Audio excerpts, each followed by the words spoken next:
जी नमस्कार, कैसे हैं आप सभी। एक बार फिर से मैं दीपा चौधरी आपका अपने प्लेटफॉर्म कॉम्पिटिटिव हिंदी क्लासेज में बहुत बहुत स्वागत करती हूं। आज हम यहां पर पीजीटी हिंदी फीमेल का पेपर करेंगे। ये पेपर 24 जुलाई 2018 को हुआ है, सेकंड शिफ्ट में पेपर हुआ है, ठीक है। और हिंदी फीमेल का ये पेपर है। तो इससे पहले भी हम पीजीटी के 2 पेपर कंप्लीट कर चुके हैं। अगर आपने नहीं देखा है तो चैनल पर DSSB PGT previous year question paper के नाम से प्लेलिस्ट बनी हुई है, आप देख सकते हैं जाकर साहित्य के। अगर आप क्लासेज हमारे लेना चाहते हैं तो चैनल पर उसकी भी प्लेलिस्ट बनी हुई है, हिंदी साहित्य का इतिहास के नाम से, आप देख सकते हैं। और अगर पीडीएफ चाहते हैं तो आपको उसके लिए हमारे टेलीग्राम चैनल से जुड़ना होगा, तो आप वहाँ पर इसका पीडीएफ भी ले सकते हैं। चलिएगा क्लास को स्टार्ट करते हैं। जिन्होंने चैनल को अभी तक सब्सक्राइब नहीं किया तो वो सब्सक्राइब कर लीजिएगा, बेल आइकन को प्रेस कर लीजिएगा। पूरा पेपर हम एक ही वीडियो के अंतर्गत करेंगे। तो चलिए स्टार्ट करते हैं अपनी क्लास को। देखिए यहाँ से जो है हमारा सब्जेक्ट स्टार्ट हो जाता है और अब हमारा जो क्वेश्चन होगा, क्वेश्चन नंबर 101 यहाँ से स्टार्टिंग होती है सब्जेक्ट की। यूनानी विद्वान हेरोदोतस ने इतिहास के 4 लक्षण निर्धारित किए हैं। निम्नलिखित में से कौन सा लक्षण इनमें से ऐसा है जो हेरोदोतस ने नहीं लिया है। तो हमें चारों ही ऑप्शन यहाँ पर पढ़ने होंगे। देखिए, इतिहास वैज्ञानिक विधा है, अतः इसकी पद्धति आलोचनात्मक होती है, सही बात है। यह तर्कसंगत विद्या है, इसमें तथ्य और निष्कर्ष प्रमाण पर आधारित होते हैं, ये भी सही है। यह आदर्शमूलक है, ये इन्होंने नहीं बताया। यह मानव जाति से संबंधित होने के कारण मानवीय विधा मानविकी है, ये भी ठीक है। तो आंसर क्या बनेगा, यह आदर्शमूलक विधा है, ये हमारा आंसर बन जाएगा। आगे चलते हैं, क्वेश्चन नंबर 102। वर्ण कर्म अनुसार लिखा गया हिंदी साहित्य का प्रथम इतिहास ग्रंथ निम्नलिखित में से कौन सा है। साहित्य के पहले दूसरी क्लास में ही हमने देख लिया था कि स्तवरदान लित्योत्तर हिंदुस्तानी जो ग्रंथ है वो वर्ण कर्म पत्ति पर लिखा गया ग्रंथ है। और ये ग्रंथ किसका है, गारसादा तासी जी का है। और वर्ण कर्म भी इसमें कौन सा है, जो अंग्रेजी के अल्फ़ाबेट है ना, ABC, इन वाले अल्फ़ाबेट के वर्ण कर्म पर ये लिखा गया है, ठीक है, ना कि हिंदी के क ख ग पर नहीं है, इंग्लिश वर्ण कर्म पर है। चलिएगा, क्वेश्चन नंबर 103।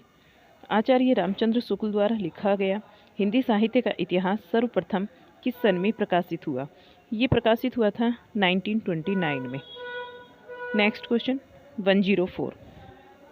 आचार्य रामचंद्र शुक्ल के द्वारा रचित हिंदी साहित्य का इतिहास सर्वप्रथम किस नाम से प्रकाशित हुआ। ये इतिहास ग्रंथ सर्वप्रथम जो प्रकाशित हुआ था हिंदी साहित्य का विकास की भूमिका के नाम से प्रकाशित हुआ था। नेक्स्ट क्वेश्चन, आचार्य रामचंद्र शुक्ल के द्वारा रचित हिंदी साहित्य का इतिहास सर्वप्रथम किस नाम से प्रकाशित हुआ है।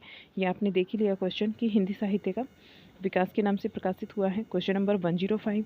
आचार्य रामचंद्र शुक्ल की ऐतिहासिक दृष्टि आपको बताना है कैसी है। ऐतिहासिक जो दृष्टि है उनकी, वो युग परिस्थितियों को प्रमुखता प्रदान करती है।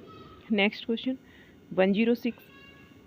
निम्नलिखित में से कौन सी पुस्तक आचार्य हजारी प्रसाद द्विवेदी जी की नहीं है। जब हमने इतिहास ग्रंथ पढ़े थे तो वहाँ पर हजारी प्रसाद द्विवेदी जी की 3 पुस्तकें आती हैं, जिसके अंतर्गत हिंदी साहित्य की भूमिका है, हिंदी साहित्य उद्भव और विकास भी इन्हीं की पुस्तक है, हिंदी साहित्य का आदिकाल।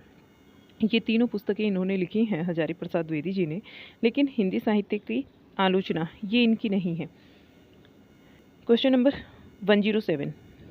डॉक्टर रामकुमार वर्मा ने अपने इतिहास ग्रंथ में हिंदी साहित्य का आलोचनात्मक इतिहास ग्रंथ में, इनके ग्रंथ का नाम है हिंदी साहित्य का आलोचनात्मक इतिहास, इसके अंतर्गत हिंदी का पहला कवि किसे माना है। स्वयंभू जी को माना है डॉक्टर रामकुमार वर्मा ने, ये मैंने पढ़ाया आपको अपभ्रंश साहित्य के अंतर्गत।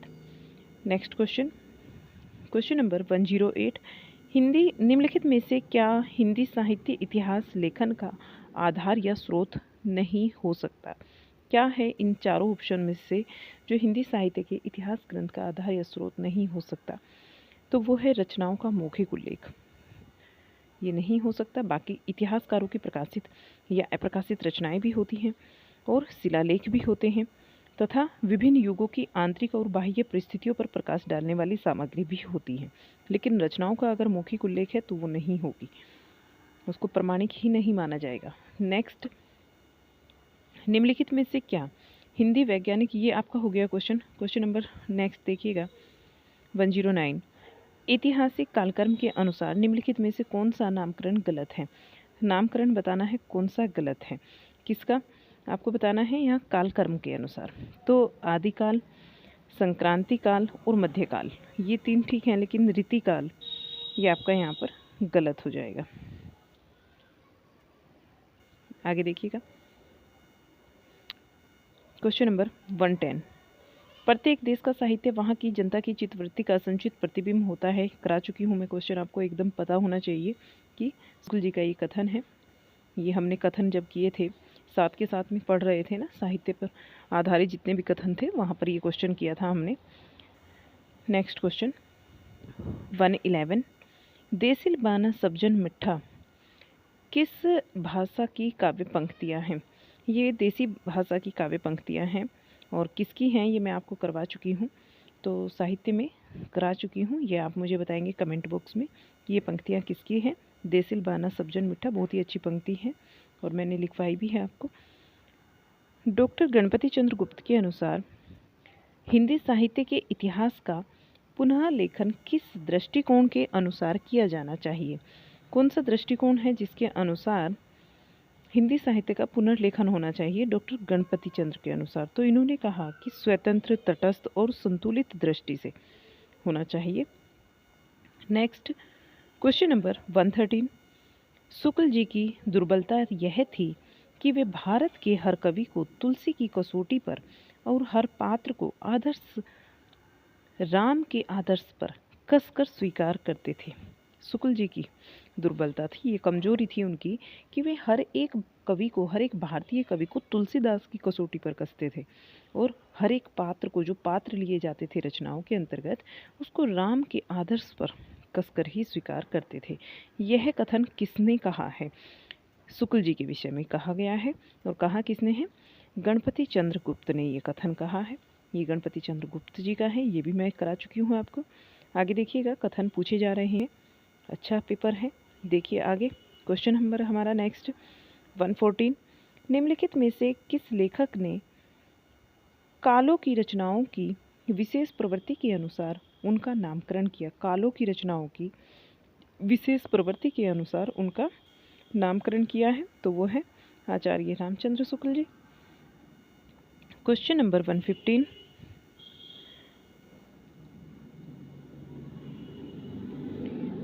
पंडिये सल सत्थ बखाणई देही देही बुद्ध बसंत न जानई। देही बुद्ध बसंत न जानई, यह कथन किसका है, सरापा जी का है। Next question, question number 116।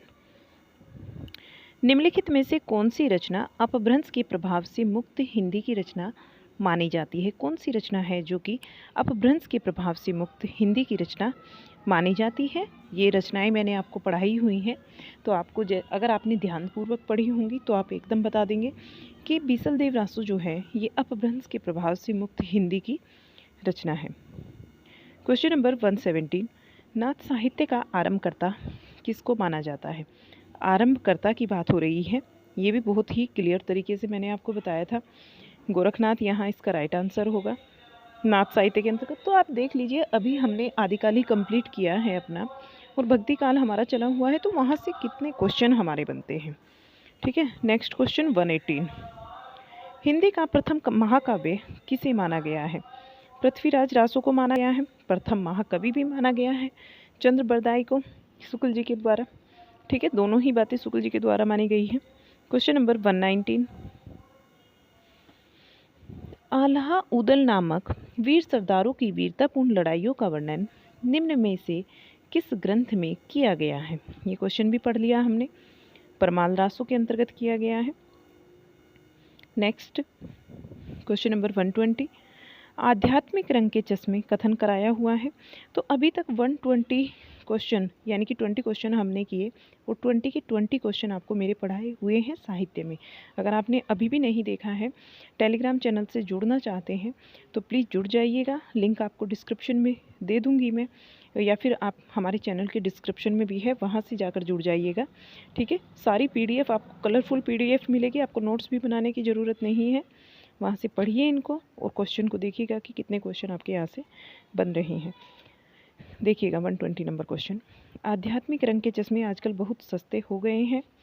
उन्हें चढ़ाकर जैसे कुछ लोगों ने गीत गोविंद के पदों को आध्यात्मिक संकेत बताया है, वैसे ही इनके पदों को भी। तो यह किसके पदों की तुलना आचार्य रामचंद्र शुक्ल ने गीत गोविंद से की है? विद्यापति जी के की है, ठीक है।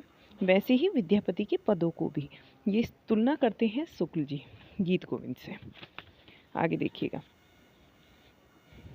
Question number 121। 20 क्वेश्चन कर चुके हैं, 121 को देखिए।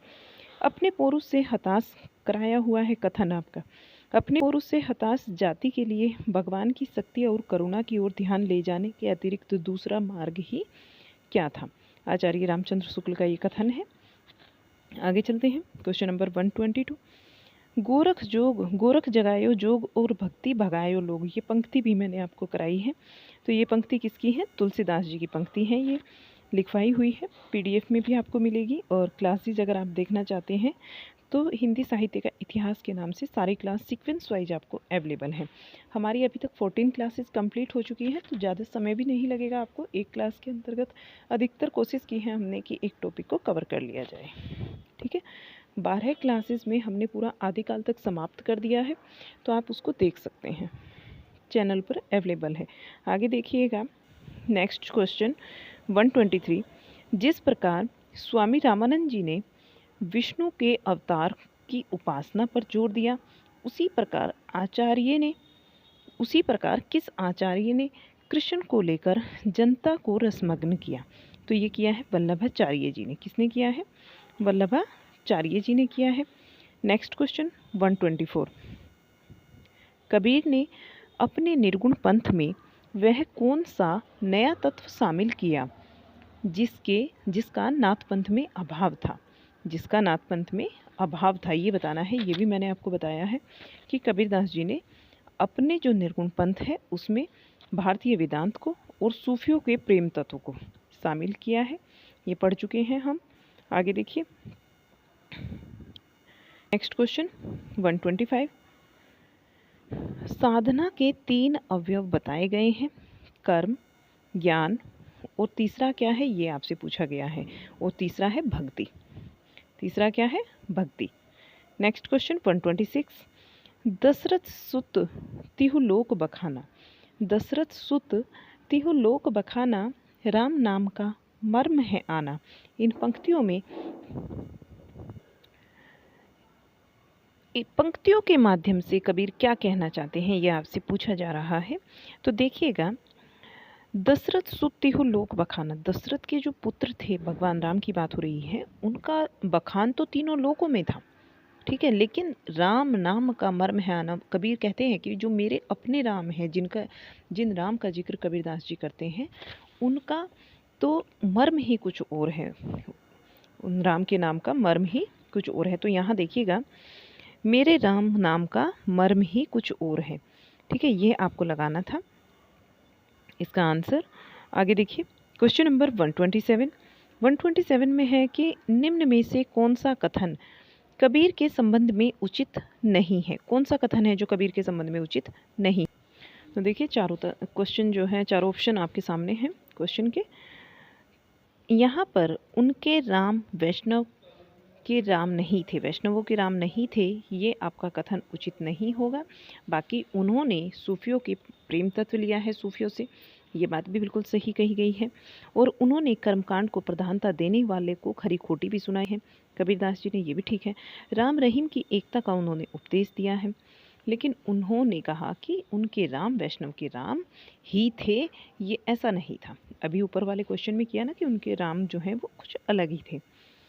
आगे देखिए क्वेश्चन नंबर 128। निम्नलिखित में से कौन सी कबीर की वाणी की विशेषता नहीं है? कौन सी विशेषता है इनमें से कबीर की वाणी की जो नहीं है? हिंदू मुसलमानों को फटकार लगाई, ठीक है। हृदय की शुद्धि, ये भी ठीक है।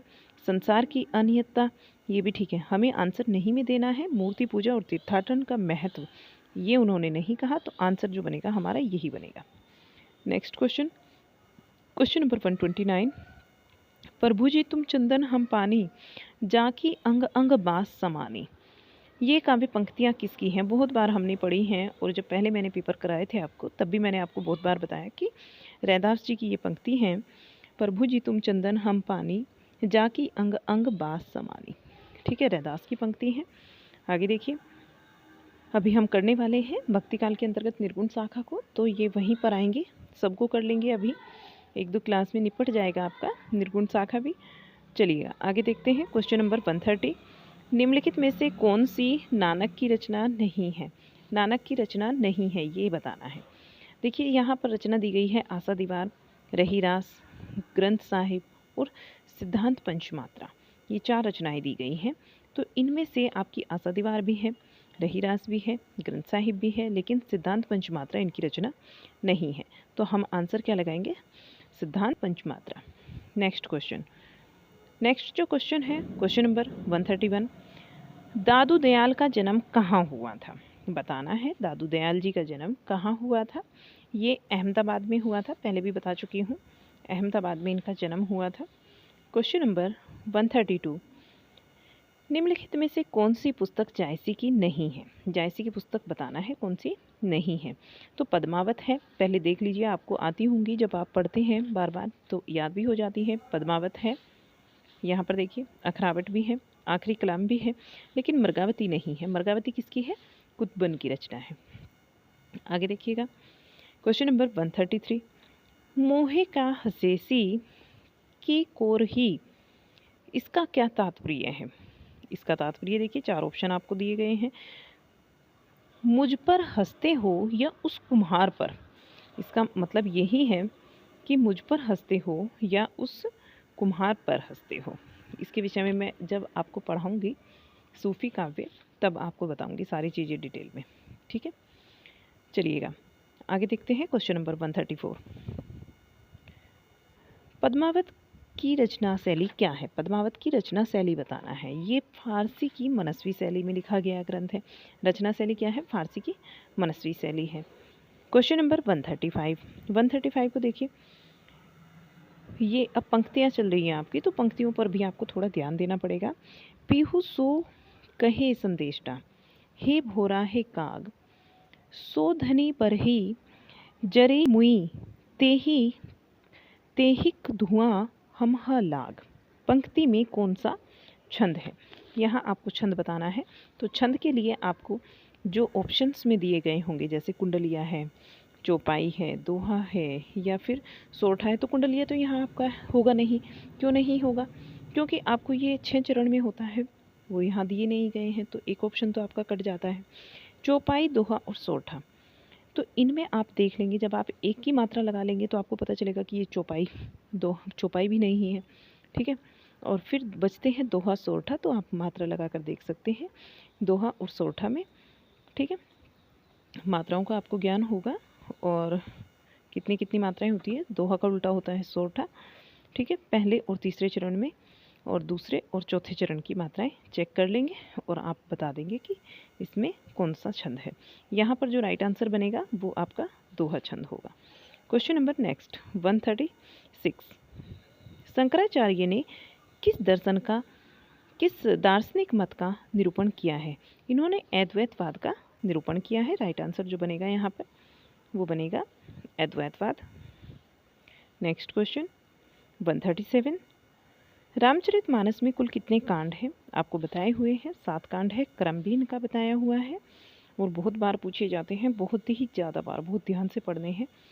नेक्स्ट क्वेश्चन 138, सीता त्रिजटा संवाद रामचरितमानस के किस कांड में वर्णित है? ये सुंदर कांड में वर्णित है। सीता और त्रिजटा संवाद जो है सुंदर कांड में है, इसको लंका कांड नहीं लगाएंगे। ठीक है, सुंदर कांड के अंतर्गत है। क्वेश्चन नंबर 139, रामचरितमानस की रचना में कुल कितना समय लगा था? 2 वर्ष 7 महीने और कुछ दिन का भी समय लगा था, यहाँ पर दिन मेंशन नहीं किए। ठीक है, तो आप लिख देंगे 2 वर्ष 7 महीने। क्वेश्चन नंबर 140, गीतावली की भाषा क्या है? गीतावली की भाषा ब्रज भाषा है। नेक्स्ट क्वेश्चन, क्वेश्चन नंबर 141, देखिएगा यहाँ पर फिर से आपकी कुछ पंक्तियाँ दी गई हैं। आपको इस पंक्ति की भाषा बतानी है कौन सी है। जो जो हो, मातु मुते महा हो वही हो, तो जननी जग में या मुख की कहाँ कालीमा धोई हो। उपर्युक्त काव्य पंक्ति की भाषा क्या है? तो आपको देखना है कि इसकी भाषा क्या है। ये ब्रज में कही गई पंक्तियां हैं। राइट आंसर जो होगा यहाँ पर ब्रज भाषा हो जाएगा। क्वेश्चन नंबर 142, प्रेम और श्रृंगार का ऐसा वर्णन जो बिना लज्जा और संकोच के सबके सामने पढ़ा जा सके, गोस्वामी जी का ही है। यह कथन किसका है? फिर से कथन आ गया आपके लिए। प्रेम और श्रृंगार का ऐसा वर्णन जो बिना संकोच के, बिना लज्जा के सबके सामने पढ़ा जा सके, ऐसा वर्णन गोस्वामी तुलसीदास जी का ही है। ये वही करते थे इतना खूबसूरत वर्णन कि उसको आप कहीं भी बैठकर पढ़ लेते थे, निसंकोच भाव से पढ़ सकते थे। ठीक है, ये कथन है आचार्य रामचंद्र शुक्ल जी का। क्वेश्चन नंबर 143, वल्लभाचार्य ने अपने मार्ग का नाम पुष्टि मार्ग ही क्यों रखा?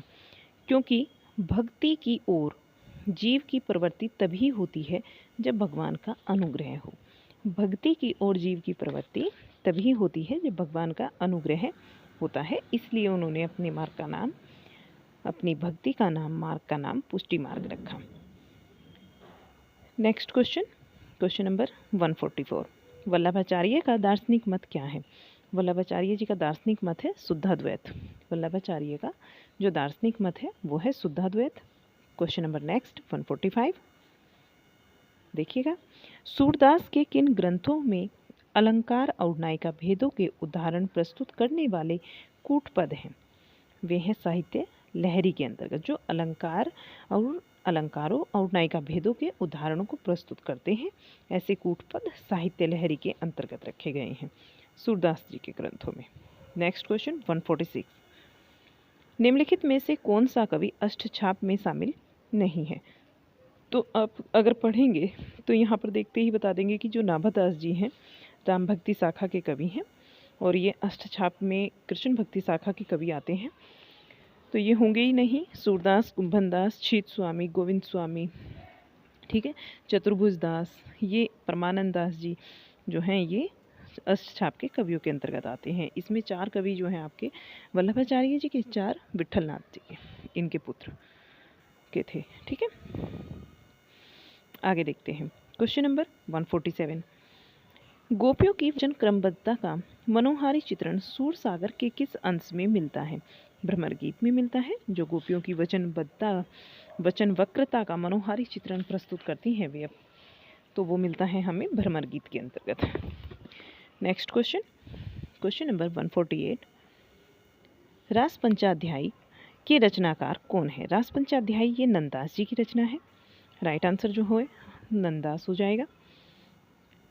नेक्स्ट क्वेश्चन है क्वेश्चन नंबर 149, ये देखिएगा यहाँ पर, जिस प्रकार मीराबाई ने जाके सिर मोर मुकुट मेरो पति सोई कहकर कृष्ण की भक्ति पति रूप में की, उसी प्रकार से दक्षिण भारतीय भक्त कवित्री ने कहा कि दक्षिण भारत की जो भक्त कवित्री थी वो बताना है आपको कौन थी, और ये मैं आपको पढ़ा चुकी हूँ, पढ़ा हुआ क्वेश्चन है। उन्होंने कहा था कि स्वामी कृष्ण के अतिरिक्त किसी और को अपना पति नहीं बना सकती। स्वामी कृष्ण के अतिरिक्त किसी और को वे अपना पति नहीं बना सकती, ये कहा था आंदाल ने। ठीक है, और इनकी संख्या कितनी थी? 12 इनकी संख्या थी। ठीक है, अंदाल ने ये कहा था, और अगर देखा जाए तो मीराबाई जी ने भी कुछ ऐसा ही कहा था। उनकी लैंग्वेज थी जाके सिर मोर मुकुट मेरो पति सोई, ये उन्होंने अपनी लैंग्वेज में, उनकी लैंग्वेज थी ये।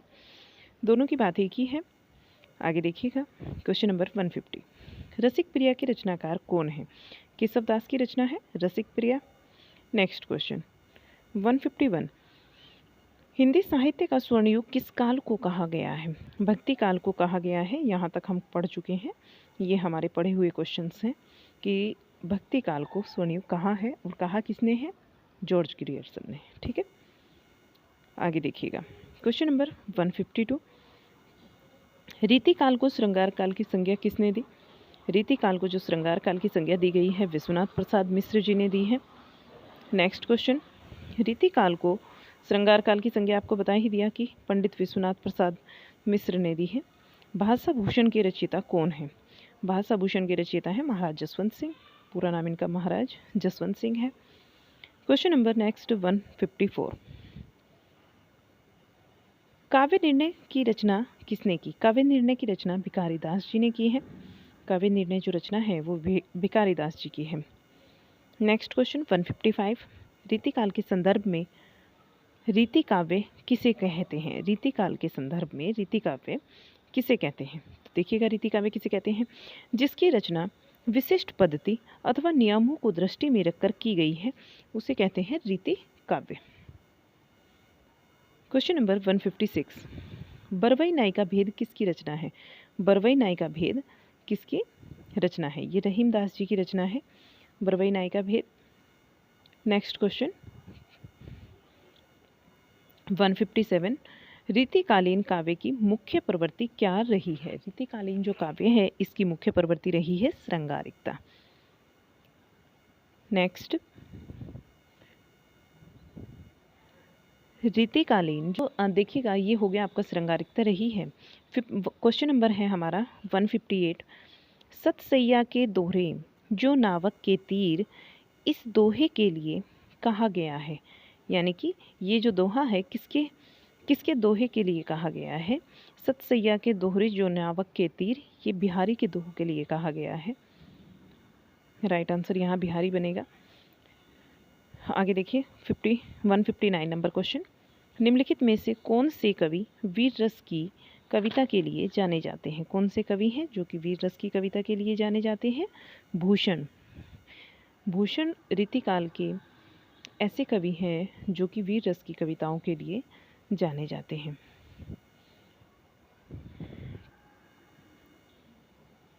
आगे देखिएगा क्वेश्चन नंबर 160, निम्नलिखित में से कौन आचार्य और कवि दोनों के रूप में जाने जाते हैं? तो वे देव हैं।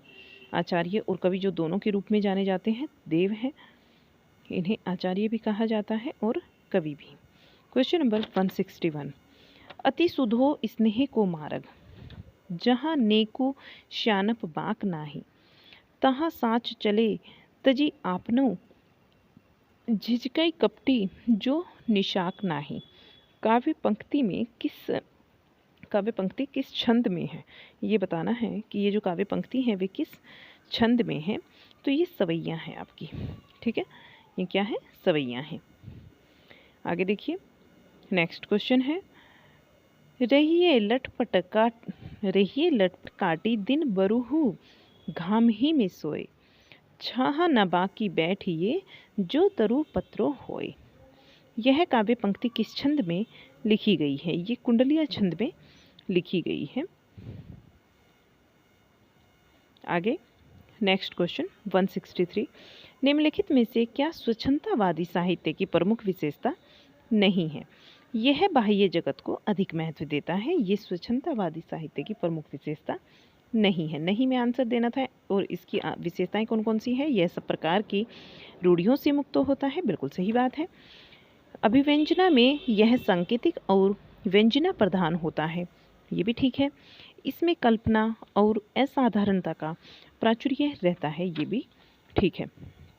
नेक्स्ट क्वेश्चन 164, निम्नलिखित में से क्या रीति मुक्त कविता की विशेषता नहीं है? रीति मुक्त कविता की विशेषता नहीं है, ये बताना है। देखिए, इस काव्य धारा में कवियों की प्रेमानुभूति को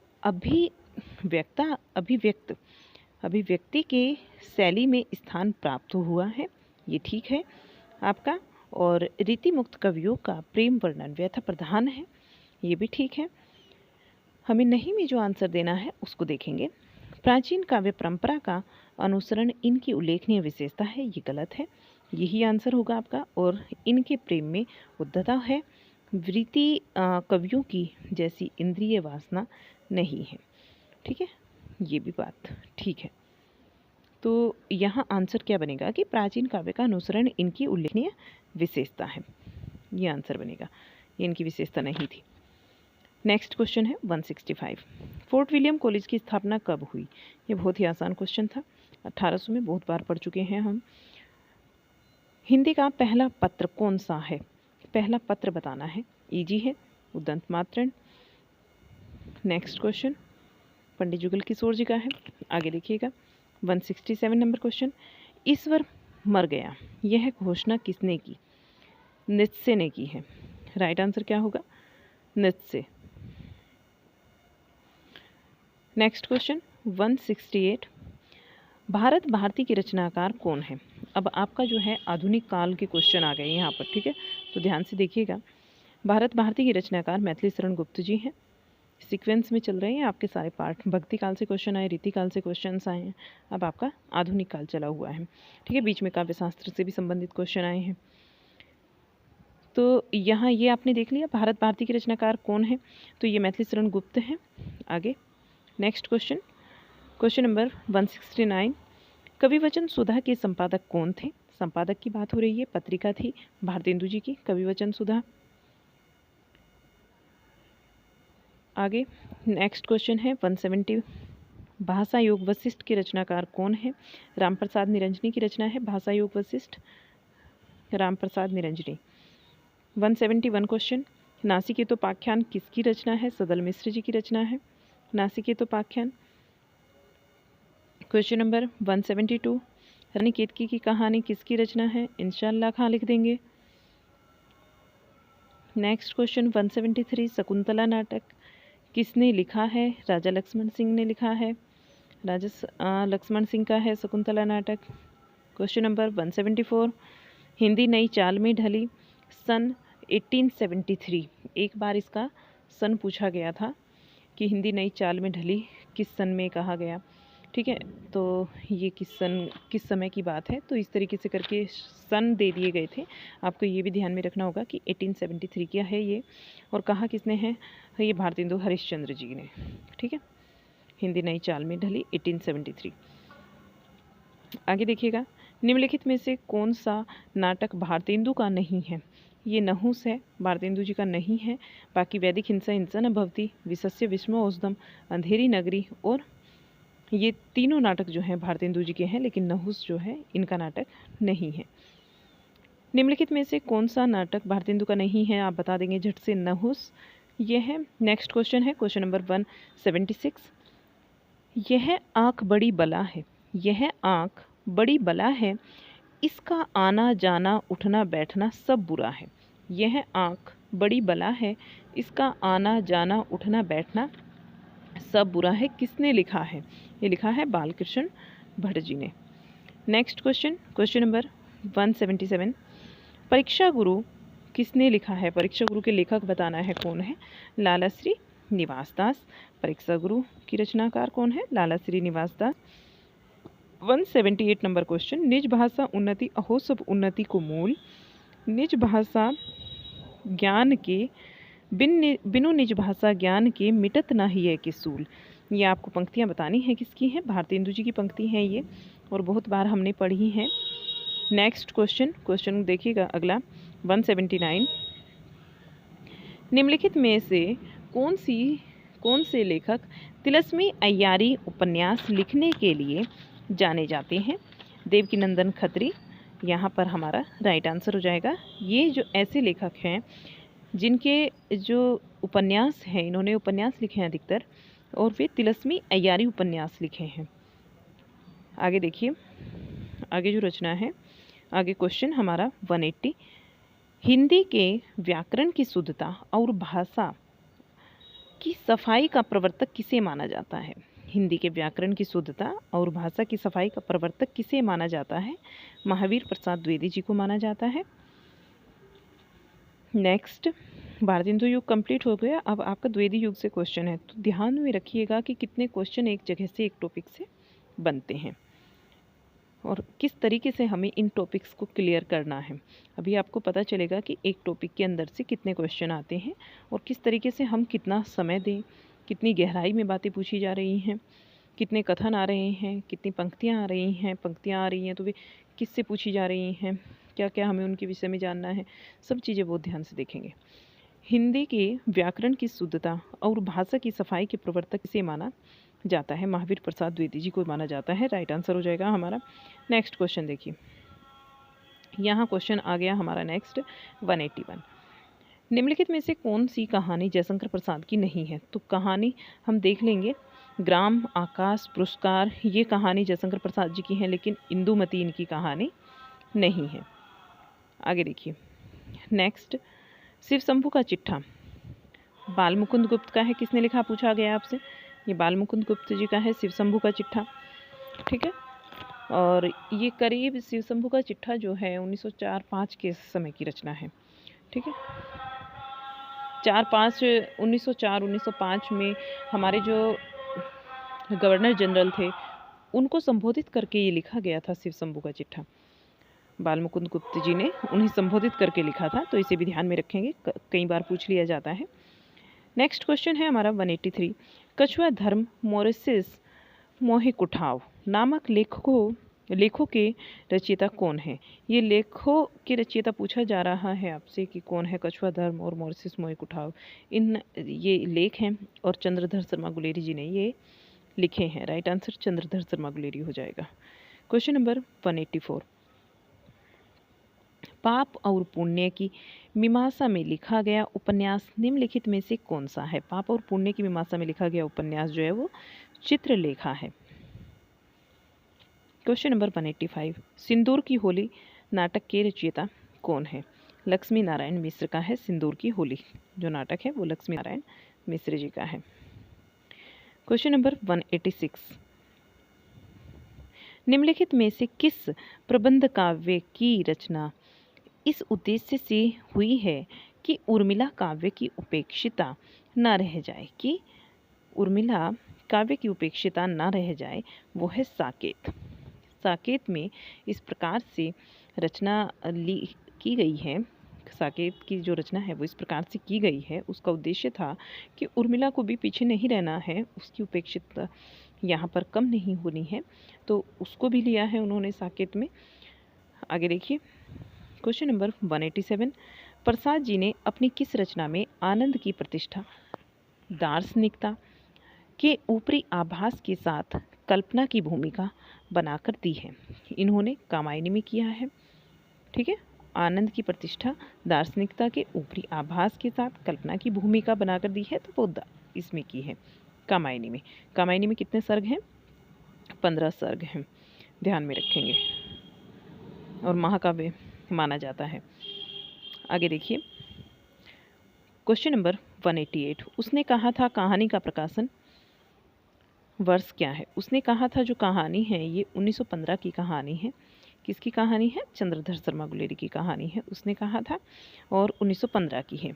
इसका प्रकाशन वर्ष 1915 है। क्वेश्चन नंबर 189, निम्नलिखित में से कौन सा माखनलाल चतुर्वेदी द्वारा संपादित पत्र नहीं है। तो माखनलाल चतुर्वेदी ने इंदु पत्र को नहीं लिखा, बाकी प्रभा, प्रताप और करमवीर ये माखनलाल चतुर्वेदी जी के पत्र हैं, प्रभा, प्रताप और करमवीर, लेकिन इंदु जो है वो इनके द्वारा संपादित पत्र नहीं है। आगे नेक्स्ट क्वेश्चन है, किस काव्यधारा का काव्य भौतिक और आध्यात्मिक के द्वैत और संघर्ष की ज्वलंत आधुनिक समस्या से जूझने का प्रयास है। तो वो काव्यधारा है हमारी छायावाद। छायावाद का काव्य भौतिक और आध्यात्मिक के द्वैत और संघर्ष की ज्वलंत आधुनिक समस्या से जूझने का ही प्रयास है। नेक्स्ट क्वेश्चन 190 हो चुका है। 191 को देखिए, प्रगतिवाद का आरंभ कब से माना जाता है। प्रगतिवाद का आरंभ पूछा जा रहा है, 1936 से माना जाता है प्रगतिवाद का आरंभ। इसके बाद प्रयोगवाद आता है। ठीक है, आगे देखिएगा, प्रगतिवाद यानी कि आपका छायावाद भी कंप्लीट हो गया, द्विवेदी युग, ठीक है, भारतेंदु युग, द्विवेदी युग, छायावाद आपका ये कंप्लीट हो गया। अब आप कहाँ पर आ गए हैं, प्रगतिवाद में। प्रगतिवाद से क्वेश्चन पूछा गया, तो इसी भी ध्यान में रखिए। प्रगतिवादी साहित्य उसे माना गया है, किसको माना गया है, अब यहाँ पर इन्होंने तो डैश लगा दिया, आपको बताना है 4 ऑप्शन उसमें से। देखिए, सामाजिक यथार्थ की अभिव्यक्ति को उद्देश्य बनाकर लिखा गया हो, जो सामाजिक यथार्थ की अभिव्यक्ति को उद्देश्य बनाकर लिखा गया हो, वही प्रगतिवादी साहित्य है। आगे देखिएगा 193 क्वेश्चन, निम्न में से कौन तार सप्तक के कवि नहीं है। तो तार सप्तक के कवियों को तो बहुत ही ध्यान से पढ़ना है, सूर्यकांत त्रिपाठी, निराला जी। वैसे आप यहाँ पर पढ़ते ही बता देते, छायावाद के कवि हैं, छायावाद का स्तंभ माना जाता है इनको, लेकिन ये हमारा आंसर बन जाएगा। बाकी जो आपका गजानन माधव मुक्तिबोध है, प्रभाकर माचवे हैं और अज्ञे हैं, ये माने जाते हैं आपके तार सप्तक के कवि। सूर्यकांत त्रिपाठी निराला यहाँ नहीं होगा। बहुत ही ध्यान से अगर आप पढ़ेंगे क्वेश्चन को तो कुछ क्वेश्चन आपके लिए ईजी भी हो जाएंगे। देखिएगा 194 नंबर क्वेश्चन, प्रगतिवाद में निम्न वर्ग के जीवन चित्रण को प्रधानता दी गई है। निम्न वर्ग के जीवन चित्रण को प्रधानता दी गई है, जबकि प्रयोगवाद में आपसे डिफरेंस पूछा जा रहा है, एक तरीके से अंतर दोनों में। ठीक है, यहाँ प्रगतिवाद की बात करें तो निम्न वर्ग के जीवन चित्रण को इन्होंने प्रधानता दी है, और प्रयोगवाद में मध्यम वर्गीय समाज के चित्रण को प्रधानता दी गई है। निम्न वर्ग से उठा, मध्यम पर आया प्रयोगवाद में। ठीक है, नेक्स्ट क्वेश्चन, क्वेश्चन नंबर 195, प्रयोगवादी रचनाओं के लोकप्रिय न होने का कौन सा कारण निम्नलिखित में से सही नहीं है। समाज सापेक्षता, ये प्रयोगवादी रचनाओं के लोकप्रिय न होने का कारण निम्नलिखित में से कौन सा सही नहीं है, तो समाज सापेक्षता। बाकी दुर्हता भी है, अस्पष्टता है और समाज निरपेक्षता भी है, लेकिन समाज सापेक्षता जो है इसके ये सही नहीं है लोकप्रिय होने का कारण। आगे देखिएगा 196 नंबर क्वेश्चन, निम्नलिखित में से क्या नई कविता की प्रवृत्ति नहीं है। क्षणवाद के प्रति नकारात्मकता, ये नई कविता की प्रवृत्ति नहीं होगी। क्लास आपको कैसी लग रही है ज़रूर बताइएगा। इसको लाइक शेयर करना मत भूलिए, और अभी तक भी अगर आपने चैनल को सब्सक्राइब नहीं किया है तो ज़रूर कर लीजिएगा इसको सब्सक्राइब, बेल आइकन को प्रेस कर लीजिएगा। ठीक है, ऐसे ही DSSB के TGT और PGT के पेपर्स करने के लिए, आप साहित्य की क्लास करने के लिए, फ्री PDF पाने के लिए तो हमारे चैनल को ज़रूर सब्सक्राइब कीजिएगा। आगे देखिएगा क्वेश्चन नंबर 197, निम्नलिखित में से कौन सी रचना भवानी प्रसाद मिश्र की नहीं है। भवानी प्रसाद मिश्र की कौन सी रचना नहीं है ये बताना है। सतपुड़ा के जंगल ये भवानी प्रसाद मिश्र की है, सन्नाटा भी भवानी प्रसाद मिश्र का है, गीत फरोश भी भवानी प्रसाद मिश्र का है, लेकिन ब्रह्म राक्षस भवानी प्रसाद मिश्र की रचना नहीं है। क्वेश्चन नंबर नेक्स्ट 198, गुनाहों के देवता किसकी रचना है। गुनाहों के देवता धर्मवीर भारती की रचना है। इसका राइट आंसर हो जाएगा धर्मवीर भारती, गुनाहों के देवता। क्वेश्चन नंबर 199, संसद से सड़क तक किसने लिखा है। संसद से सड़क तक ये सुदामा पांडे धुमिल की है। नेक्स्ट क्वेश्चन नंबर 200, निम्न में से किस कवि को नवगीत के प्रतिष्ठापक के रूप में जाना जाता है। शंभुनाथ सिंह को, शंभुनाथ सिंह को नवगीत के प्रतिष्ठापक के रूप में जाना जाता है। नेक्स्ट क्वेश्चन 201, निम्नलिखित में से कौन सा विकल्प शब्द नहीं है। कौन सा विकल्प शब्द नहीं है, तो न जो है ये शब्द नहीं है। प्रयोग के अनुसार शब्द के कितने भेद होते हैं, व्याकरण आ गया यहाँ पर। प्रयोग के अनुसार शब्द के 8 भेद होते हैं। 8 तरीके से आप शब्दों को प्रयोग कर सकते हैं। शब्द के 8 भेद होते हैं। प्रयोग के अनुसार शब्द के कितने भेद होते हैं बता चुके हैं, 8 होते हैं। पंकज शब्द निम्नलिखित में से किस भेद के अंतर्गत जाएगा। पंकज शब्द किस भेद के अंतर्गत जाएगा, योग रूढ़ के अंतर्गत जाएगा। पंकज योग रूढ़ होता है। नेक्स्ट, निम्नलिखित में से क्वेश्चन नंबर है 204, निम्नलिखित में से क्या अविकारी शब्द का एक भेद नहीं है। विशेषण जो है यहाँ अविकारी शब्द का एक भेद नहीं है। बाकी क्रिया विशेषण, संबंध बोधक और समुच्चय बोधक ये अविकारी शब्द के भेद होते हैं, लेकिन विशेषण जो है ये इसका भेद नहीं है अविकारी शब्द का।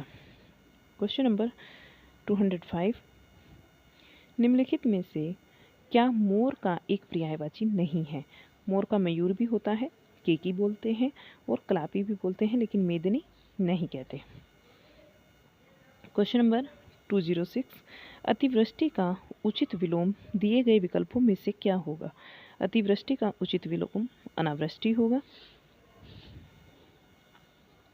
नेक्स्ट 207 नंबर क्वेश्चन, निम्नलिखित में से किस शब्द में नी उपसर्ग लगा हुआ है। नी निबंध में लगा है, निर्मम में निर लगा है, निशंक में नि लगा है और निर लगा है निरपराध में, निर अपराध। तो हमारा राइट क्या बनेगा, निबंध। ये सारे अलग हैं।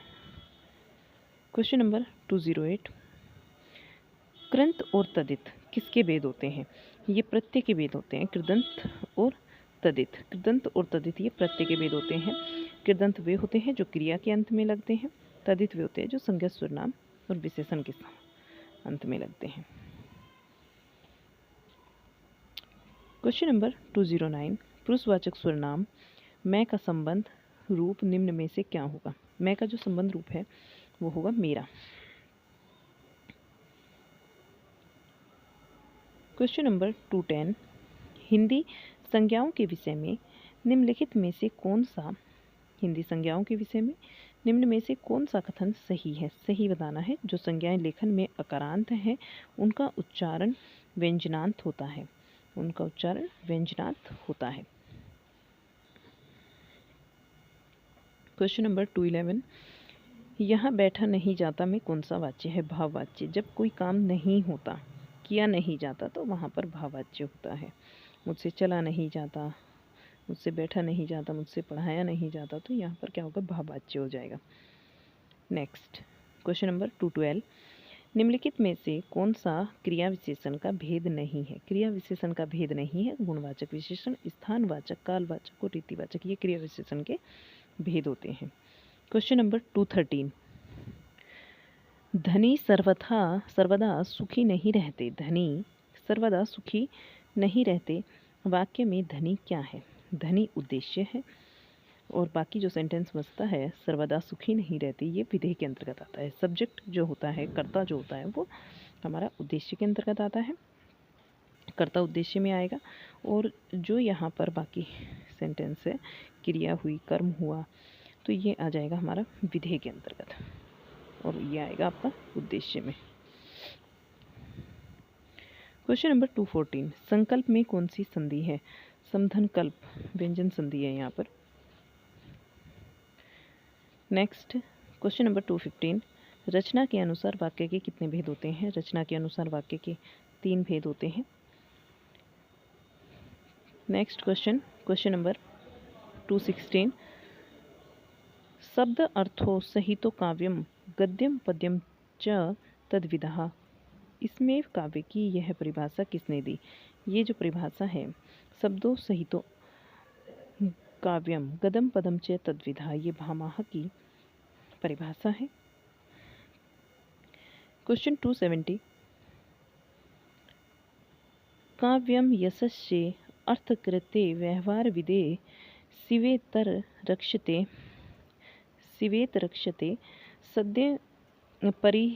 सद्य परितिवृत्ते कांता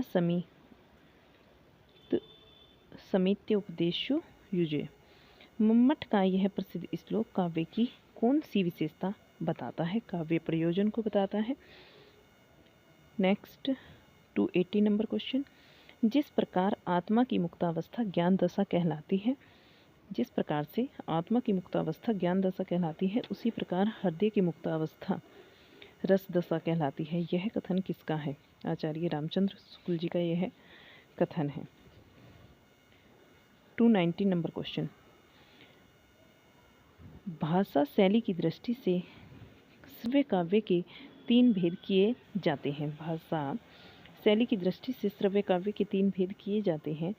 इस दृष्टि से निम्न विकल्पों में से कौन सा एक विकल्प श्रव्य काव्य का भेद नहीं है? गद्य काव्य, पद्य काव्य और चंपू काव्य ये है, लेकिन महाकाव्य इसका विकल्प नहीं है।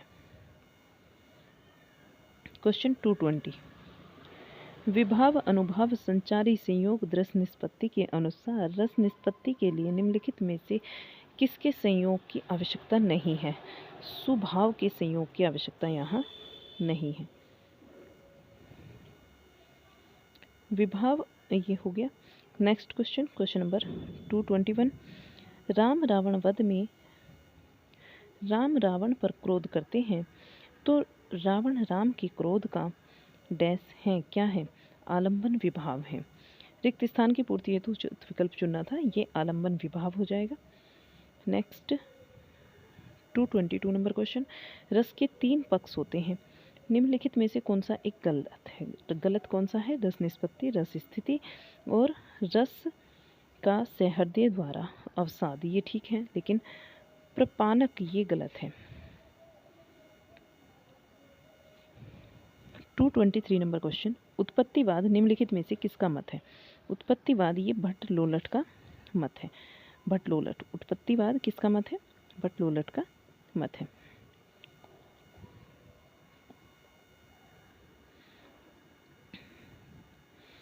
नेक्स्ट क्वेश्चन नंबर 224, भरत मुनि ने 4 मूल रस माने हैं। भरत मुनि ने 4 मूल रस माने हैं, निम्नलिखित में से कौन सा एक उनके द्वारा मान्य मूल रस नहीं है? नहीं में आंसर देना है। तो श्रृंगार रस है, रोद रस है, वीर रस भी है, लेकिन अद्भुत रस नहीं है। नेक्स्ट क्वेश्चन नंबर 225, अति रसी अति रिस बोले वचन कठोरा, अति रिस बोले वचन कठोरा, कहू जड़ जानक धनुष के तोरा, बेगी देखो मूड न त आजू, उल्टऊ माही जहाँ लगी तब राजू। इस काव्यांश में कौन सा रस है? फिर से देख लीजिए, अति सुधो रसी बोले वचन कठोरा, कहू जड़ जनक धनुष को तोरा, बेगी देखो मूड न त आजू, उलटहु माही जहाँ लगी तब राजू। इस काव्यांश में रस कौन सा है? रौद्र रस। आगे देखिए, गुस्से से यहाँ पर बात कही गई है, तो रस कौन सा होगा यहाँ पर? रौद्र रस हो जाएगा। आगे देखिएगा, नेक्स्ट क्वेश्चन है हमारा 226, ऐसे उल्लुओं को तो बृहस्पति भी नहीं समझा सकते, ऐसे उल्लुओं को तो बृहस्पति भी नहीं समझा सकते, यहाँ कौन सी शब्द शक्ति काम कर रही है? यहाँ पर शब्द शक्ति काम कर रही है लक्षणा। क्वेश्चन नंबर 227, कंकन किंकिनी नुपुर धुनी सुनी, कहत लखन सन राम हृदय गुनी, मानहु मंदन दुम्भिनी दीहिनी, मनसा शिव विजय कहाँ कीहनी। यह पंक्तियाँ किस गुण का उदाहरण है? ये जो पंक्तियाँ हैं बताना है किस गुण का उदाहरण है।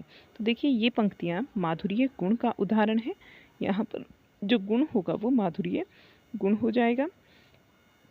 नेक्स्ट क्वेश्चन है क्वेश्चन नंबर 228, निम्नलिखित में से कौन सा अर्थ अलंकार है? रूपक यहाँ पर अर्थ अलंकार है, बाकी यमक, श्लेष और अनुप्रास ये शब्द अलंकार के अंतर्गत आते हैं। रूपक जो है वो अर्थ अलंकार होता है। जहाँ अर्थ के आधार पर चमत्कार उत्पन्न हो अर्थ अलंकार, जहाँ शब्द के आधार पर चमत्कार उत्पन्न होता हो वहाँ शब्द अलंकार होता है। आगे देखिएगा, क्वेश्चन नंबर 229, छंदों को पढ़ाते समय कई स्थानों पर विराम लेना पड़ता है, उन विराम स्थलों को क्या कहते हैं? उनको हम यति के नाम से जानते हैं। 230 नंबर क्वेश्चन, निम्नलिखित में से कौन सा वर्णिक छंद नहीं है? कुंडलिया जो है वो वर्णिक छंद नहीं है। नेक्स्ट क्वेश्चन नंबर देखिएगा आगे, क्वेश्चन नंबर 231, काहे को रोकत मार्ग सुधो, काहे को रोकत मार्ग सुधो, सुनहु मधुप निर्गुण टंकत ते राजपंत क्यों रुधो। इस काव्य पंक्ति में राजपथ का प्रयोग किसके लिए किया गया है? भक्ति मार्ग के लिए किया गया है। नेक्स्ट क्वेश्चन, क्वेश्चन नंबर 232, अगर मैं तुमको ललाती सांझ के नाभ की अकेली तारिका अब नहीं कहता, या शरद के भोर की निहारी, या शरद के भोर की निहारी, न्याही कोई टकली कली चंपे की वैराग्य वगैरह, तो प्रस्तुत पंक्तियाँ आगे की किस कविता से उद्धृत हैं? कलगी बाजरे की। ये किससे है? कलगी बाजरे की। और पंक्ति कविता किसकी है? अग्गे जी की कविता है।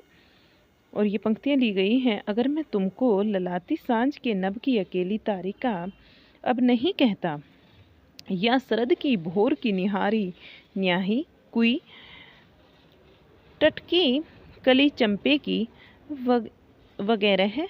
तो यानी कि ये जो पंक्तियां हैं आपकी कलगी बाजरे की से ली गई हैं, अज्ञे जी की ये पंक्तियां हैं, ध्यान रखेंगे इसको। नेक्स्ट क्वेश्चन 233, निम्नलिखित में से कौन सी रचना रघुवीर साहे की नहीं है? यहाँ रघुवीर साहे की जो रचनाएं हैं, स्वाधीन व्यक्ति इनकी रचना है, नेता क्षमा करे ये भी इनकी रचना है, आत्महत्या के विरुद्ध भी इनकी रचना है, लेकिन कितनी शांति कितनी शांति, कितनी शांति कितनी शांति रघुवीर साहे की रचना नहीं है, और नहीं में ही हमें आंसर देना था। 234 नंबर क्वेश्चन, महाराज घर में न गाय हैं, महाराज घर में न गाय हैं, न बचिया है, न पैसा, यही पैसा है, यही इनका गोदान है, यही पैसा है और यही इनका गोदान है। गोदान उपन्यास में यह कथन किसका है? ये धनिया ने कहा था। ठीक है। नेक्स्ट क्वेश्चन 235, कोऊ नरप हो हम ही का हानि, चोरी छाड़ी अब होब की रानी। रामचरितमानस में प्रस्तुत पंक्तियां किसके द्वारा कही गई हैं? ये पंक्तियां मंथरा के द्वारा कही गई हैं। नेक्स्ट क्वेश्चन, क्वेश्चन नंबर 236, देखिएगा, निम्नलिखित में से कौन सा उपन्यास जैनेन्द्र का नहीं है? जैनेन्द्र का यहाँ पर कौन सा उपन्यास नहीं है? परख है, सुनीता है, त्यागपत्र है, ये तो हम जानते ही हैं, लेकिन शेखर एक जीवनी इनका नहीं है। नेक्स्ट क्वेश्चन नंबर 237, सुमित्रा नंदन पंत की निम्नलिखित में से किस रचना पर महर्षि अरविंद का प्रभाव देखने को मिलता है? महर्षि अरविंद का जो प्रभाव देखने को मिलता है वो स्वर्ण किरण पर मिलता है। नेक्स्ट क्वेश्चन, हामिद प्रेमचंद की किस कहानी का पात्र है? हामिद प्रेमचंद की किस कहानी का पात्र है? तो ईदगाह कहानी का पात्र है। हामिद प्रेमचंद जी की ईदगाह कहानी का पात्र है। आगे देखिए, एक मिनट रुकिएगा। तो ये हो गया ना, हामिद जो है वो ईदगाह कहानी का पात्र है। अगला क्वेश्चन देखिएगा 239 नंबर क्वेश्चन, प्रेमचंद की निम्नलिखित में से किस कहानी को उत्तर आधुनिक विमर्शों में से एक वृद्धावस्था विमर्श के अंतर्गत रखा जा सकता है? तो वो कहानी कौन सी है इनकी? बूढ़ी काकी। बूढ़ी काकी प्रेमचंद जी की एक ऐसी कहानी है जिसको हम उत्तर आधुनिक विमर्शों में से एक वृद्धावस्था विमर्श के अंतर्गत रख सकते हैं। वो कहानी है बूढ़ी काकी, ध्यान रखेंगे। आगे देखिएगा 240 नंबर क्वेश्चन, दुख ही जीवन की कथा रही, क्या कहूँ जो आज नहीं कही, यह निराला की किस कविता की पंक्तियाँ हैं? सरोज स्मृति की ये पंक्तियाँ हैं। ये पंक्तियाँ किसकी हैं? सरोज स्मृति से ली गई हैं, निराला जी की। और सरोज स्मृति की रचना जो है निराला जी ने अपनी बेटी को याद करके की थी। आगे देखिएगा नेक्स्ट क्वेश्चन, क्वेश्चन नंबर हमारा 241, निम्नलिखित में से क्या समाचार का आवश्यक तत्व नहीं है? समाचार का कौन सा आवश्यक तत्व नहीं है ये बताना है। मनोरंजकता ये समाचार पत्र का आवश्यक तत्व नहीं होता, बाकी स्पष्टता भी होता है, उद्देश्यबद्धता भी होता है और यथार्थता भी होता है। नेक्स्ट 242 नंबर क्वेश्चन, 52 नहीं 42 नंबर क्वेश्चन, निम्नलिखित में से कौन सा विभाग समाचार पत्र से संबंधित नहीं है? तो यहाँ पर विदेशी विभाग जो है ये समाचार पत्र से संबंधित नहीं है, बाकी आपका संपादकीय विभाग, तकनीकी विभाग और व्यापार विभाग ये समाचार पत्र से संबंधित होते हैं। 243 नंबर क्वेश्चन, निम्न में से क्या समाचार का एक भाग नहीं है? एक भाग नहीं है वो बताना है, नहीं में बताना है। तो ध्वनि यहाँ समाचार का एक भाग नहीं है, निर्णय भी होता है, निर्णय होता है, क्लेवर होता है और समाचार प्रवेश भी होता है, निर्णय भी होता है। ठीक है, तो निर्णय को भी ध्यान में रखेंगे, लेकिन ध्वनि नहीं होता। नेक्स्ट 244 नंबर क्वेश्चन, निम्नलिखित में से क्या एक समाचार एजेंसी नहीं है? इनमें से 4 ऑप्शन दिए गए हैं, कौन सी एक समाचार एजेंसी नहीं है? UNI भी है, PTI भी है और आपकी ANS भी है, लेकिन यूनेस्को नहीं है। आगे देखिएगा 245 नंबर क्वेश्चन, पीत पत्रकारिता क्या है? पीत पत्रकारिता बताना है। ये ऐसी पत्रकारिता है जो व्यक्तिपरक, चरित्र हनन और सनसनीखेज घटनाओं को महत्व देने वाली पत्रकारिता है। नेक्स्ट क्वेश्चन नंबर 146, संचार क्रिया के 3 प्रमुख तत्व हैं। संचार क्रिया के 3 प्रमुख तत्व हैं। पहला है वक्ता, पहला क्या है? वक्ता। दूसरा है श्रोता और तीसरा क्या हो जाएगा? तीसरा हो जाएगा हमारा संदेश। तीसरा क्या हो जाएगा? संदेश हो जाएगा। क्वेश्चन नंबर 247, निम्नलिखित में से क्या विज्ञापन का प्रमुख कार्य नहीं है? नहीं में बताना है। विज्ञापन का प्रमुख कार्य देखिए, वस्तुओं की विद्यमान मांग को बनाए रखना होता है, ग्राहकों को वस्तुएं खरीदने और खरीदने हेतु प्रेरित करना भी होता है, लेकिन नकली वस्तुओं का प्रचलन करना ये नहीं होता, ये गलत है। और वस्तुओं के उपयोग के ढंग के बारे में ग्राहकों को जानकारी देना ये भी होता है। तो इनको हम ध्यान में रखेंगे। और क्या प्रमुख कार्य नहीं होता? नकली वस्तुओं का प्रचलन करना, ये इनका कार्य नहीं होता। आगे देखिएगा नेक्स्ट क्वेश्चन, क्वेश्चन नंबर 248, भारतीय संविधान के किस अनुच्छेद के अनुसार संघ की राजभाषा हिंदी और लिपि देवनागरी होगी? आर्टिकल 343 के अनुसार। डिटेल में कई बार बता चुकी हूँ इसके विषय में, तो यहाँ पर नहीं बताऊँगी। आगे देखिएगा, क्योंकि काफ़ी समय हो गया और पेपर जो है वो हमें 180 क्वेश्चन इसके कंप्लीट करने हैं। अभी 40 क्वेश्चन से ही कंप्लीट हुए हैं, 45 के लगभग। देखिएगा आगे, कार्यसूची के अंतर्गत निम्नलिखित में से क्या शामिल नहीं किया जाता? कार्यसूची के अंतर्गत निम्नलिखित में से क्या शामिल नहीं किया जाता? तो यहाँ पर क्या नहीं किया जाता? बैठक में चर्चा के लिए निर्धारित विषयों की अग्रिम जानकारी की जाती है, पिछली बैठकों में लिए गए निर्णयों के अनुपालन की जानकारी भी होती है, बैठक में हुए विचार विमर्श का संक्षिप्त विवरण यहाँ नहीं होता है। तो ये जो है आपका आंसर बनेगा, ये नहीं होता है। लेकिन बैठकों के लिए निर्धारित तिथि और समय स्थल ये भी निर्धारित होता है, ठीक है। ये तीनों चीज़ें जो हैं इसकी होती है, लेकिन बैठकों में हुए विचार विमर्श का संक्षिप्त विवरण आपका आंसर हो जाएगा, ये नहीं होता है। Next question, question number 250। अभी 30 क्वेश्चन बचते हैं आपके, ये कंप्लीट करेंगे। देखिएगा, निम्नलिखित में से आचार्य रामचंद्र शुक्ल के निबंधों का संग्रह कौन सा है? निबंधों का संग्रह है चिंतामणि, ठीक है। चिंतामणि भाग 1 का जो संकलन किया था वो शुक्ल जी ने ही किया था। बाकी आपके 3 भाग और बचते हैं, भाग 2, भाग 3 और भाग 4। तो इस तरीके से बचते हैं, वे अलग अलग लोगों ने किए थे, वो मैंने आपको पढ़ा दिया है। आप ध्यान से हमारा क्लास देखिएगा साहित्य का, वहाँ आपको पता चलेगा। आगे देखिए, क्वेश्चन नंबर 251, श्रद्धा भक्ति करुणा लज्जा आदि विषयों पर किसने निबंध लिखे हैं? श्रद्धा भक्ति करुणा लज्जा इन विषयों पर किसने निबंध लिखे हैं? तो शुक्ल जी ने निबंध लिखे हैं। नेक्स्ट क्वेश्चन है हमारा 252, धूप का एक टुकड़ा कहानी के लेखक कौन है? धूप का एक टुकड़ा निर्मल वर्मा की कहानी। नेक्स्ट क्वेश्चन 253, पुस्तक जलन हाथ दई चलई गजरन नरपकाज, इस पंक्ति में पुस्तक के बारे में संकेत है, तो ये पृथ्वीराज रासो के विषय में संकेत किया गया है।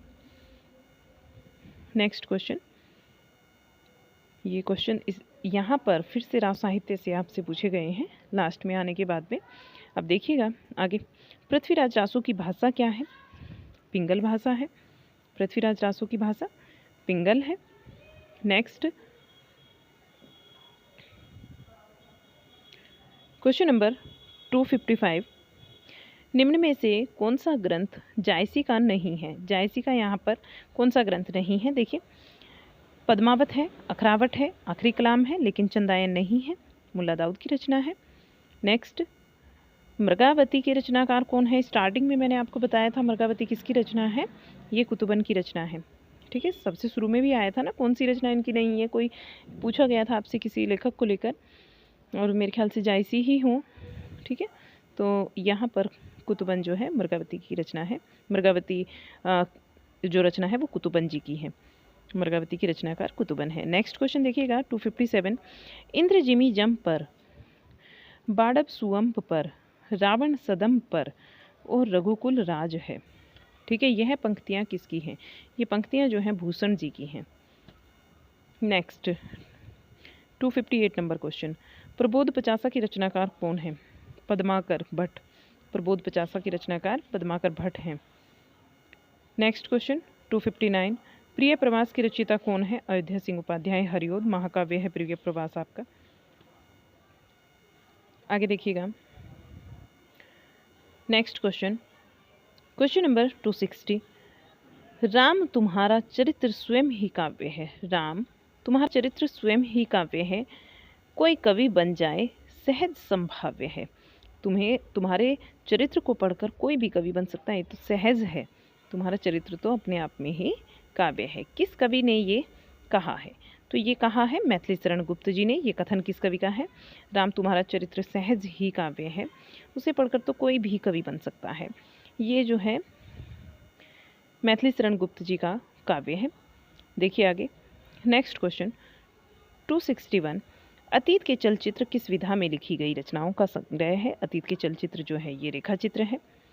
Next 262 number question, Mahadevi Verma की कौन सी कृति में स्त्री जीवन की समस्याओं से संबंधित निबंधों का संग्रह है। श्रृंखला की कड़िया में स्त्री जीवन से संबंधित समस्या जो निबंध हैं उनका संग्रह किया गया है, समस्याओं से संबंधित निबंधों का संग्रह। नेक्स्ट क्वेश्चन 263, द्रौपदी नामक प्रबंध काव्य के रचयिता कौन है। नरेंद्र शर्मा द्रौपदी नामक प्रबंध काव्य के रचयिता हैं। नेक्स्ट क्वेश्चन 264, राम विलास शर्मा किस विचारधारा के लेखक हैं। रामविलास शर्मा जो हैं ये जनवादी विचारधारा के लेखक हैं। नेक्स्ट क्वेश्चन, क्वेश्चन नंबर 265, जी हाँ हुजूर मैं गीत बेचता हूँ। जी हाँ हुजूर मैं गीत बेचता हूँ, मैं तरह तरह के गीत बेचता हूँ। यह किस कवि की लिखी हुई पंक्तियाँ हैं। भवानी प्रसाद मिश्र की लिखी हुई ये पंक्तियाँ हैं। नेक्स्ट क्वेश्चन नंबर 266, अंधा युग नाटक की समस्या क्या है। अंधा युग जो नाटक है इसकी समस्या है युद्ध और उसके बाद की समस्या।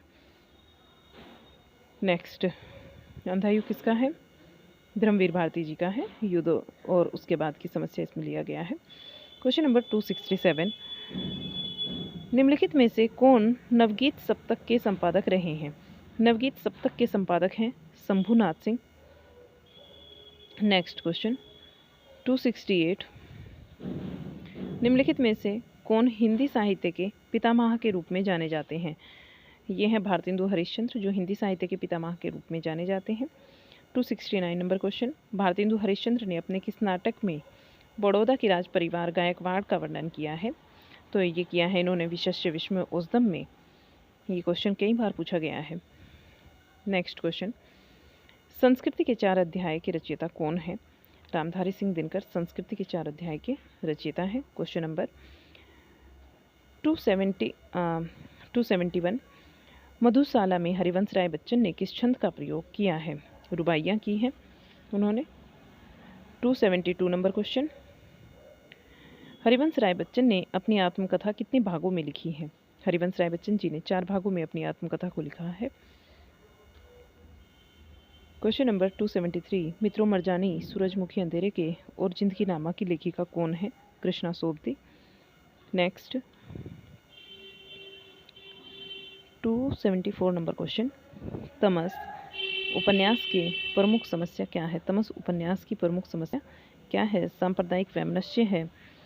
नेक्स्ट क्वेश्चन 275, शेखर जोशी को उनकी किस रचना के लिए उत्तर प्रदेश हिंदी संस्थान के महावीर प्रसाद द्विवेदी पुरस्कार से सम्मानित किया गया है। पेड़ की याद। पेड़ की याद राइट आंसर होगा। नेक्स्ट 275 क्वेश्चन, शेखर जोशी को उनकी किस रचना के लिए उत्तर प्रदेश हिंदी संस्थान के महावीर प्रसाद द्विवेदी पुरस्कार से सम्मानित किया गया। तो पेड़ की याद ये क्वेश्चन कर लिया हमने। नेक्स्ट क्वेश्चन है 276, दुखम सुखम की रचनाकार कौन है। ममता कालिया राइट आंसर होगा। नेक्स्ट क्वेश्चन 277, हिंदी यात्रा साहित्य के जनक किसे कहा जाता है। राहुल सांकृत्यायन को यात्रा साहित्य का जनक माना जाता है। 278 नंबर क्वेश्चन, आवारा मसीहा के लेखक कौन है। विष्णु प्रभाकर। 279 नंबर क्वेश्चन, निम्नलिखित में से किस रचना को प्रथम एकांकी का गौरव प्राप्त है। एक घूंट को किसकी है। जयशंकर प्रसाद जी की है। नेक्स्ट 280 नंबर क्वेश्चन, वर्ष 2016 का साहित्य अकादमी पुरस्कार नासिरा शर्मा को उनके किस उपन्यास के लिए दिया गया? ये पारिजात के लिए दिया गया। तो यहाँ तक आपके जो हैं 180 नंबर क्वेश्चन कंप्लीट हो जाते हैं। 180 क्वेश्चन, पूरे 180 क्वेश्चन यहाँ पर कंप्लीट हो जाते हैं। कैसा लगा आपको क्लास? अभी तक भी अगर आपने चैनल को सब्सक्राइब नहीं किया तो सबसे पहले आप चैनल को सब्सक्राइब कर लीजिए, क्लास को लाइक शेयर करना मत भूलिएगा, ठीक है।